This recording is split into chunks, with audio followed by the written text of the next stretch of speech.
भगवान हमारे हैं और हमारे का हमें भरोसा है। राम जी हैं। एक बात सुनाऊं मैं, ममता की बात सुनो। वृंदावन में एक महात्मा घूमते थे, जिन्हें देखकर लोग कहते थे जज साहब आ रहे हैं, जज साहब आ रहे हैं। 30 वर्ष पुरानी घटना है। तो एक संत से किसी ने पूछा कि इनको जज साहब क्यों कहते हैं? तो कहा कि ये साधु अब हो गए, पहले जज थे, पुराना नाम अभी भी चल रहा है। तो ये साधु क्यों हुए? कहा ये दक्षिण भारत में एक छोटी सी जगह थी, लोक अदालत की तरह, वहां ये जज थे। एक गांव में एक बड़ा सीधा सरल आदमी रहता था, उसका नाम था भोला। भोला नाम तो लोगों ने रख दिया था क्योंकि वो राम जी के अलावा किसी को जानते नहीं था, ना अन्यम जाने नैव जाने न जाने। गांव में रघुनाथ जी का मंदिर था और भोला केवट जाति का था। सामान्य परिस्थिति पर उससे जब कोई पूछता कि केवट भैया भोले वो बात कैसी है, तो कहता रघुनाथ जी जाने, मैं तो कुछ नहीं जानता। 2 बेटे 1 बेटी, बेटी विवाह के योग्य हुई। बेटों ने कहा कि पिताजी यहां के जो धनी सेठ हैं उनसे कर्ज ले लिया जाए, बहन का विवाह होने के बाद हम लोग कमाएंगे, रुपया चुका दिया जाएगा। केवट गया, सेठ जी ने ब्याज की सामान्य दर जो लेते थे वो तय की, लिखा पड़ी हुई, रुपया ले आए, विवाह हुआ बेटी का। बेटी विदा हुई ससुराल को और केवट ने घर छोड़ दिया। गांव में रघुनाथ जी का मंदिर था, वहीं रहने लगा। सबके ममता ताग बटोरी, मम पद मन ही बांध बर डोरी। रहने लगा। बेटों ने कमाई करके पैसा दिया, केवट लौटाने के लिए गया सेठ जी के पास। सेठ जी ने रुपया ले लिया, ब्याज ले लिया, रसीद लिखकर दे दी कि पाई पाई से पैसा मिला। और कहा केवट पढ़ो क्या लिखा है। केवट बोला रघुनाथ जी जाने, मैं तो कुछ नहीं जानता क्या लिखा। सेठ जी के मन में पाप आया कि से दोबारा पैसा लिया जा सकता है, तो बोले ये कागज हमें दे दो, तुम जरा पानी ले आओ। वो 1 गिलास पानी लेने गया, सेठ जी ने वो रसीद छिपा के रख ली। फाड़ते तो शक होता, एक कागज पर ऐसे ही कुछ लिख कर दे दिया, बोलिए तुम्हारी रसीद। केवट ले गया, रघुनाथ जी के चरणों में रखकर जिस कमरे में रहता था वहां रख दी और अपना राम जी से मतलब सबके ममता ताग बटोरी, मम पद मन ही बांधे बर डोरी। सेठ जी ने मुकदमा कर दिया। केवट ने रुपया दिया था, चुकाया नहीं, कहता दे चुके हैं। अदालत में केवट को जाना पड़ा। वही जज जो महात्मा हो गए थे, उन्होंने कहा कि तुमने रुपया लिया था? हाँ। चुका दिया? इसका प्रमाण? जज साहब ने कहा ये तो कोई सबूत नहीं है, इसमें कुछ लिखा ही नहीं है। केवट सरल आदमी रोने लगा, रघुनाथ जी जाने, मैं तो ये इसी को रसीद समझे था। जज साहब दयालु हृदय के थे, बोल रो मत, तुमने जब सेठ जी का रुपया वापिस दिया तब तुम्हारे सेठ जी के बीच में कोई तीसरा था? तो केवट की जो आदत थी, जो स्वभाव था, उसी भाव से बोला सत्य कहता हूं जज साहब, सेठ जी को जब मैंने रुपया वापस दिया तो मेरे और सेठ जी के बीच में सिवा रघुनाथ जी के और कोई नहीं था। जज साहब ने कहा तुम जाओ, अगली तारीख पर आना। जज साहब ने समझा कि रघुनाथ जी कोई इनके गांव के रहने वाले सज्जन होंगे। जज साहब ने अपने खर्चे से रघुनाथ जी के नाम सम्मन जारी कर दिया। अब चपरासी पूरे गांव में सम्मन लिए घूमे, उस गांव में रघुनाथ जी नाम का कोई आदमी नहीं था। चपरासी तो परेशान हो गया। एक ने कहा रघुनाथ जी का मंदिर जरूर है, बोले वही बताओ। गया चपरासी, पुजारी बाहर बैठे थे। चपरासी को देखा, क्या बात है, सम्मन दिया, रघुनाथ जी का मंदिर यही है? हाँ लो। पुजारी जी समझ गए, मन ही मन सोचने लगे कि जब भगवान ने मंगा ही लिया तो हम वापिस काहे करें। हस्ताक्षर पुजारी जी ने कर दी। चपरासी समझा यही रघुनाथ जी होंगे। पुजारी जी ने सम्मन रघुनाथ जी के चरणों में रख दिया और आंखों में आंसू भरकर बोले प्रभु आपको पोशाक कई बार आई होगी, भोग लगाने के लिए तरह तरह के पदार्थ आए होंगे, आभूषण कई बार भक्त लेकर आए होंगे, लेकिन सम्मान पहली ही बार आया होगा। पर भक्त जो न करें सो थोड़ा। प्रभु उस दीन का आपके अलावा कोई, वो आपके अलावा किसी को जानता ही नहीं है, और उसकी इलाज तो आपके ही हाथ है। केवट से कहा कि तुमने क्यों लिखा दिया रघुनाथ जी का नाम? केवट बोला कोई झूठ लिखा दिया, हमारे रघुनाथ जी सदा हमारे साथ हैं थे।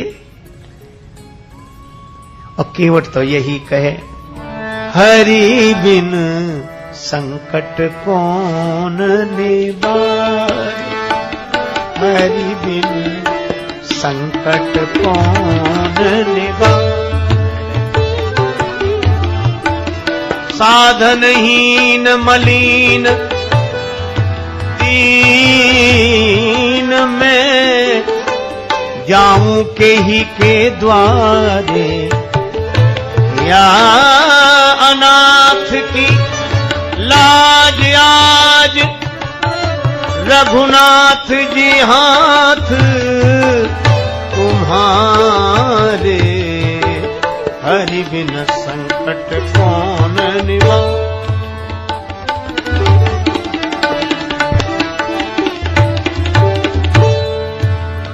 दीन दयालु सुने जब ते, तब ते मन में कछु ऐसी बसी है, फेरू कहां और जाऊं कहां, बस तेरे ही नाम की फेंट कसी है।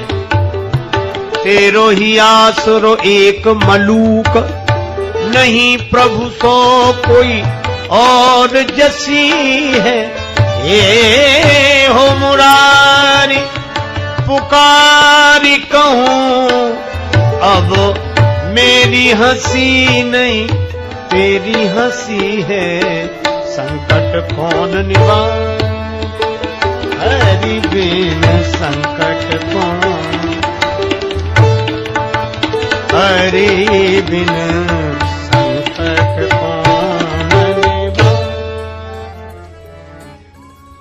या अनाथ की लाज आज रघुनाथ जी हाथ तिहारे, कहीं नहीं गया, किसी को जानता ही नहीं राम जी के अलावा।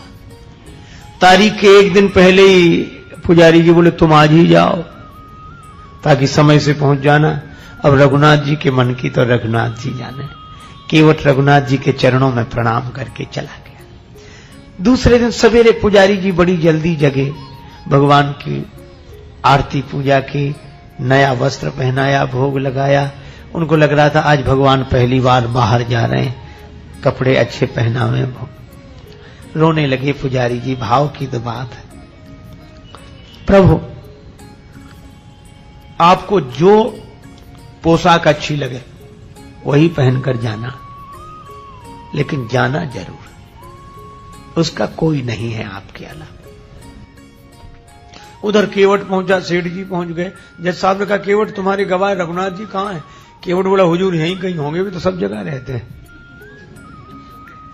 जज फिर भी नहीं समझे, चपरासी को आदेश दिया आवाज लगाओ। चपरासी आवाज लगाने, रघुनाथ हाजिर है, रघुनाथ हाजिर है, रघुनाथ हाजिर है, रघुनाथ हाजिर है, रघुनाथ हाजिर है, हाजिर है। ऐसे 3 नारे जो लगाए हैं तो क्या देखा, एक बूढ़ा आदमी हाथ में लकड़ी पकड़े, कमर झुकी है, हाथ से इशारा कर रहा है। हाजिर है ऐसे 3 नारे जो लगाए हैं, चाल लटपटी सी एक वृद्ध की झुकी सी देह, दुपटी फटी सी शीस बांधे धर धाये हैं, हाथ माहे छड़ी पड़ी तुलसी की हिये माल, माथे पर रोरी चारु चंदन चढ़ाए हैं, साहब के सामने विनीत चपरासी साथ, आज रघुनाथ जी गवाह बने आए। भगवान गवाह बनकर आ गए।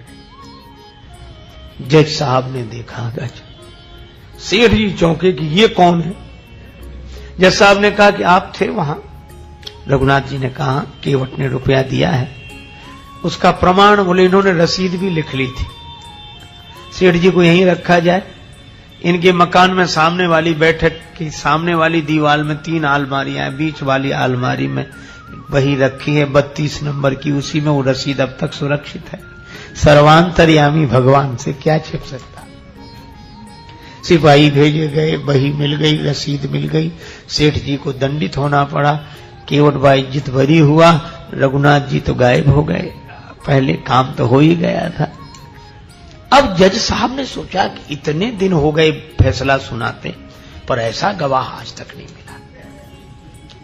तो केवट से अकेले में पूछने लगे, केवट ये रघुनाथ जी कहां रहते हैं? केवट बोला, हुजूर जहां हम रहते हैं। तो तुम कहां रहते हो? बोले जहां रघुनाथ जी रहते हैं। जज साहब बोले, हम समझे नहीं, तुम लोग एक ही जगह एक ही गांव के रहने वाले हो? केवट बोले, हाँ हुजूर, आपको कैसे समझाएं, आप तो पढ़े लिखे हो। पढ़े लिखों को समझाना बहुत कठिन है भक्ति की बात, भगवान की बात। जज साहब बोले, तो ये हैं कौन? केवट बोला, हुजूर ये वो है जिनका मंदिर है। तो बोले, इन्होंने मंदिर बनवाया है? देखने से तो नहीं लग रहे थे कि ये कोई इतने बड़े संपन्न आदमी होंगे जिन्होंने मंदिर बनवाया। पुजारी भी नहीं लग रहे थे, पता नहीं। केवट बोला, हुजूर ये वही हैं जो मंदिर में बैठे हुए हैं। अब तो जज साहब ने चपरासी को बुलाया। चपरासी कांपने लगा, हुजूर ये वो आदमी नहीं था जिसने हस्ताक्षर किए थे। अब जब गांव में पता लगाया तो जज साहब भाव विह्वल हो गए, अपने कमरे पर आए, बंगले पर रोने लगे। लोगों ने कहा, रोने का कारण क्या? जज साहब रोते हुए बोले,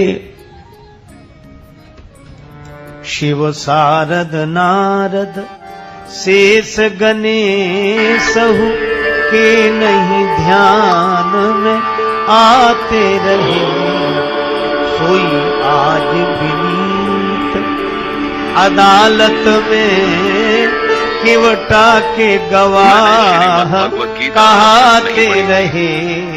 जब तक मुझे ये ज्ञान नहीं हुआ कि हम सब आत्माएं हैं। रोने की क्या बात है, खुश होना चाहिए कि दर्शन हो गया। इम्तिहान है, और चले गए तो वे तो जाते ही। अच्छे रूप को बाहर निकाल। जज साहब बोले, सुख धोखे दर्श दिए को भयो, दुख नाही जो तज जाते रहे। भाषा रोजमर्रा की जिंदगी से निकल गई। बड़ी भाव ज्ञान मनुष्य से दूर। जज साहब बोले, आज मुझसे बहुत बड़ी समय पर गलती हो भगवत गई। गीता के साधारण अक्षरों में अनुवाद किया गया। कुर्सी पे इसी कोशिश बना को आगे बढ़ाते जज हुए आने वाले 9 बैठा रहा, जगदीश खड़े समझाते मिशन के द्वारा सबसे बड़े धर्म युद्ध महाभारत की रणभूमि कुरुक्षेत्र में अर्जुन को कुछ 5000 और जिनकी अदालत में सबको उपस्थित होना पड़ता, वे भगवान खड़े खड़े गवाही देते रहे। परमात्मा का डर ऐसा वैराग्य हुआ। उसी दिन पद से इस्तीफा दे दिया, वृंदावन आ मारने की कोशिश की, साधु जीवन बिताया। अक्सर खड़े रहते थे, भरी सभा में अपने बड़ों के सामने कहते थे भगवान खड़े रहे, में बैठा रहा था तो खड़े ही रहना अच्छा। मंदिर में जाते तो अंदर नहीं जाते, बाहर से ही दरवाजे की धूल सिर पर चढ़ा लेते। से कुछ पहले कोई कहता कि अंदर क्यों नहीं जाते, भगवान कृष्ण के द्वारा तो कहते कि मैं उन्हें मुझे दिखाने लायक नहीं हूँ, मुझसे जो अपराध हुआ। जैसे कभी तुरा मोसेस को केवट के कारण भगवान गवाह बने। क्या था केवट में?